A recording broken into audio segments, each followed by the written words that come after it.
کچھ چیزیں ہیں جو بزرگوں کا عمل ہے وہ میں بتاؤں گا. اعلیٰ حضرت فاضل بریلوی رضی اللہ تعالیٰ عنہ نے لکھا ہے کہ نکاح کرنے کے بعد دولہا اپنی دلہن کو اپنے گھر لائے تو کچھ کام کر لینا چاہیے. نوجوان جن کا نکاح نہیں ہوا ہے وہ اس پر عمل کر سکتے ہیں. وہ یاد رہے اگر ان کو بات میری طرف سے ایک مشورہ, اور جن کا ہو چکا ہے بس وہ دعا کرتے رہے. پہلے تو یہ ہے کہ حضرت آدم علیہ السلام کا جب نکاح ہوا تھا جنت میں ہوا ہے. یہ بھی دیکھیں یہ نکاح اس وقت ہوا ہے جب ابھی نماز بھی فرض نہیں تھی. جنت میں کوئی عبادت نہیں لیکن نکاح ہو گیا تھا. اور رشتہ جو بنا ہے سب سے پہلا رشتہ ماں اور بیٹے کا رشتہ, یا باپ اور بیٹی کا رشتہ, یا بھائی بھائی کا, یا بھائی بہن کا رشتہ نہیں. سب سے پہلا رشتہ شوہر اور بیوی کا, اور یہ جنتی رشتہ ہے. اس سے ہی لوگ کڑ رہے ہیں, آج جل رہے ہیں. جو شادی کیے ہیں وہ عجب عجب قسم کے میسج کرتے ہیں, تھک گئے. تم شادی سے ہی نہیں کیے ہو. یہ جنتی رشتہ ہے, اس سے اوبنا نہیں چاہیے, تھکنا نہیں چاہیے. حضرت آدم علیہ السلام جب حضرت حوا پیدا ہو گئی, اب مجھے بتائیے ایک انسان ہے پورے جنت میں آدم علیہ السلام, دوسرا کوئی نہیں.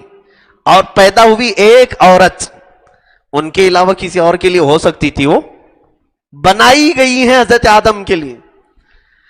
اس کے باوجود حضرت آدم علیہ السلام کو اللہ نے فرمایا تمہیں چھونا حلال نہیں. ابھی ایک ہی تھی, ان کے لیے تو تھی. یہاں پتہ نہیں تمہارے لیے ہے ہی نہیں, اس کو چھونے کی کوشش کر رہے ہو تم, پتہ بھی نہیں ہے.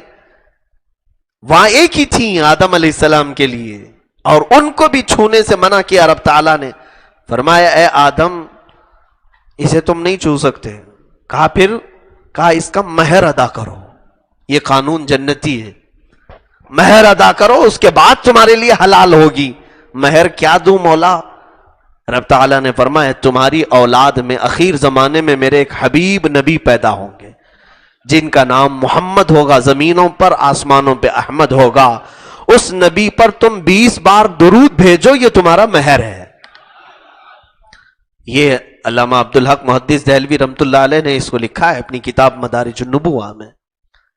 میرے عزیزو, آدم علیہ السلام کے لیے بی بی حوا حلال ہوئی.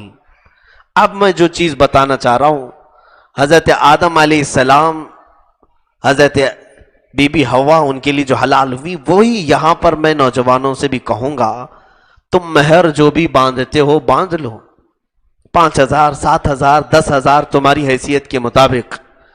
لیکن ساتھ ہی تمہاری دلہن گھر پر آنے سے قبل ہی مصطفیٰ کریم صلی اللہ علیہ وسلم کی ذات پر تم بھی درود پاک بھیجو. 20 نہ صحیح 100 مرتبہ تم اپنی طاقت استعداد کے مطابق جتنا ہو سکے, تاکہ یہ شریعت کا جو قانونی مہر ہے وہ پیسوں سے تم نے ادا کر دیا, اور جو آدم علیہ السلام کا جنتی مہر ہے وہ بھی تم سے ادا ہو جائے. ایک تو یہ طریقہ, یہ میرا مشورہ ہے. اعلیٰ حضرت اللہ تعالیٰ عنہ نے جو فرمایا وہ یہ ہے کہ دلہن کو گھر پر لائیں تو پہلے اس کے گھر پہ داخل ہونے سے پہلے ہی اس کے پیر دھل لو, اس کے پیر دھل لو, اور اس کے پیر کے دھلے ہوئے پانی کو گھر کے چاروں کونوں میں ڈال دو. چاروں کونوں میں ڈال دو, اللہ رب العزت خوب برکت نازل فرمائے گا, برکت آئے گی. اور دلہن جب گھر پر آ جائے تو پھر فرمایا کہ رات کو جب تم تنہائی میں ہو جاؤ گے, حجلہ عروسی میں تم آئے, آج پہلی رات ہے ملاقات کی, تو دلہن اور دولہا جب اکیلے ہو جائیں, تنہائی ہو جائے, خلوت صحیحہ ہو جائے, تو سب سے پہلے وہ اپنے غلط طریقوں سے ملاقات نہ کریں. ہائے ہیلو نہیں, سلامتی کے ذریعے سے ایک دوسرے کو سلام کریں, اور یہ سلام تمہارا اللہ نے اگر قبول کر لیا تو ہمیشہ دونوں سلامت رہو گے. دعا ہے نا, السلام علیکم ورحمۃ اللہ وبرکاتہ. اللہ تم پر سلامتی نازل کرے اور اللہ کی رحمتیں اور برکتیں ہوں تم پر. دلہن اگر پہلے سلام کر رہی ہے تو دولہے کے لیے, یا دولہا اگر پہلے سلام کر رہا ہے تو دلہن کے لیے. لیکن کوئی اس میں یہ ضروری نہیں ہے کہ پہل کسے کرنا چاہیے، جو چاہے کر سکتا ہے. سلام کے ذریعے سے ابتدا ہو.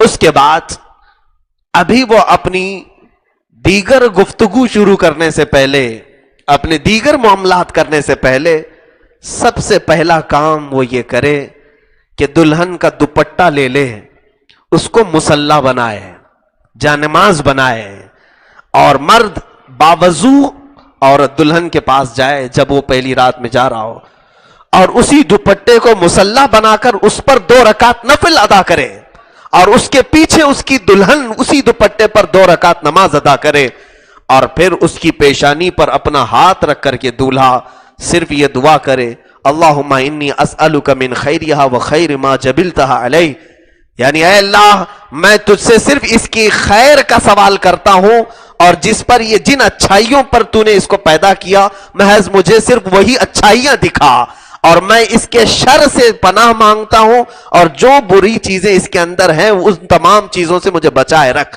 یہ دعا کے بعد آگے کے معاملات کریں. اعلیٰ حضرت رضی اللہ تعالیٰ عنہ نے لکھا ہے مولا تعالیٰ موت تک ان دونوں کو سلامت رکھے گا، ان کو نیک و صالح جوڑوں میں شمار کیا جائے گا، ان کو صالحین میں شمار کیا جائے گا. یہ زندگی گزارنے کے اور طور طریقے شروعات کی یہ تمام چیزیں ہیں. سوال تو یہ کوئی نہیں کرتا ہے نوجوان آ کر کے، پہلے یہ پوچھتا ہے شیروانی کیسے سلاؤں، مفتی صاحب اچھا مشورہ دے دیں، آپ جوتے کیسے سلواؤں، امامہ کیسے بندواؤں، مجھے اسی کام کے لیے رکھا ہے. میرے عزیزو، زندگی کی پہلی رات ہو، ایک نئی زندگی گزارنے جا رہے ہو، تو یہ بھی تو سوال کریں کہ میرے آقا صلی اللہ علیہ وسلم کی سنتیں کیا ہیں، اسلامی طور طریقہ کیا ہے. اسی اعتبار سے اپنی زندگیوں کو شروع کرو. تو یہ جو شقاق ہے، یہ جھگڑے ہیں، ان تمام چیزوں کی نوبت ہی نہ آئے. میں یہی دعا کرتا ہوں مولا تعالی ہم سب کو جنتی لطف دنیا میں بھی عطا کرے اور آخرت میں بھی عطا کر رہے ہیں. اور بیوی کو بوجھ نہ سمجھیں، اور کوئی بیوی اپنے شوہر کو بوجھ نہ سمجھے. اور جس نے یہ سوچ لیا ابھی سے، اور حقیقت میں اللہ اسے بوجھ بنا کے ہی رکھے گا. جس نے سوچا یہ بیوی میری بوجھ ہے، روزانہ کچھ نہ کچھ مانگتی رہتی، تم نے دماغ میں جیسے اس کو بوجھ سمجھا، رب تعالیٰ نے تمہارے لیے اس کو بوجھ ہی بنا دیا. اور تم اگر یہ سوچتے کہ اللہ تعالیٰ نے میرے حوالے اس کو کیا ہے، میں ذریعہ بنا ہوں اس کے رہن سہن کا، اس کے کھانے پینے کی، اس کی تربیت کا، تو اللہ تبارک و تعالیٰ ایسے آسانی سے تمہارے لیے رزق کے دروازے کھولے گا، تمہیں پتہ بھی نہیں چلے گا. ایسی جگہ سے رزق آئے گا جہاں تمہارا گمان بھی نہیں ہوگا. بوجھ نہ سمجھے، نہ عورت مرد کو بوجھ سمجھے، نہ مرد عورت کو بوجھ سمجھے. یہی زندگیوں کے اسلوب ہیں میرے عزیزو. اللہ خیر والے معاملات فرمائے. ایک ہی آیت کی میں تفسیر کر سکا، دوسری آیت انشاءاللہ کل عرض کرتا ہوں. وآخر دعوانا ان الحمدللہ رب العالمین.